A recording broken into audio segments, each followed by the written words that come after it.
ರಾಜ್ಯ ಸರ್ಕಾರ ರೈತರ ಬೆಳೆಗೆ ಪರಿಹಾರವನ್ನು ನೀಡಬೇಕು.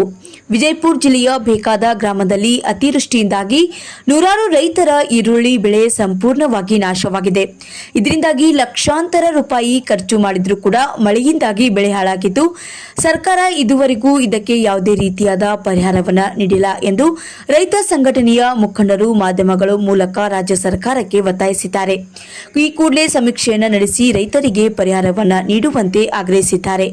ವರದಿಗಾರರು ವಿಶ್ವರಾಧ್ಯ ಗಂಗೂರ್, ಇಂಡಿಯನ್ ಪಬ್ಲಿಕ್ ಟಿವಿ, ಕಂಡ ವಿಜಯಪುರ. ಮಾಡಿದ್ರೆ ಒಂದು 4 ಲಕ್ಷ ರೂಪಾಯಿ ಖರ್ಚಾಗದೆ. ರೈತನ ಪರಿಸ್ಥಿತಿ ಏನಾಗ್ಬಿಟ್ಟದ ಅಂತಂದ್ರೆ ಈಗೇನಪ್ಪ ಅಂದ್ರೆ ಟ್ರ್ಯಾಕ್ಟರ್ ಹಚ್ಚಿ ಗಳೆ ಹೊಡ್ಬಿಟ್ಟ ನೀವೆಲ್ಲ.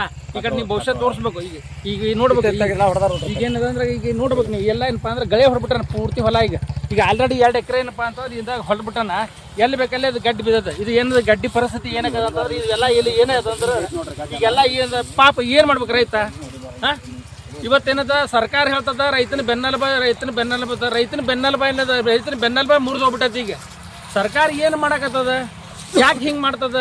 ರೈತರಂದ್ರೆ ಕನಿಷ್ಠ ಇದು ಸಾವಿರಾರು ಕೋಟಿಗಟ್ಟಲೆ ದುಡ್ಡು ಖರ್ಚು ಮಾಡಿ ಗ್ಯಾರಂಟಿ ಅಂತ ನೀವು ಮಾಡ್ತೀರಿ. ಅದ್ರ ಮಾಡೋದ್ರಿಂದ ಏನು ಪ್ರಯೋಜನ ಅದ? ಇವತ್ತು ರೈತರಿಗೆ ಏನಾಕದ ಅಂದ್ರೆ ಎಷ್ಟು ದುಃಖ ಹಾಕದಂತ. ನೀವು ಬೆಳೆ ಇದ್ದದ್ದು ಅವ ಇದನ್ನ ಗಳೆ ಹೊಡೆದು ಟ್ರ್ಯಾಕ್ಟರ್ಲಿಂದ ಹಾಳು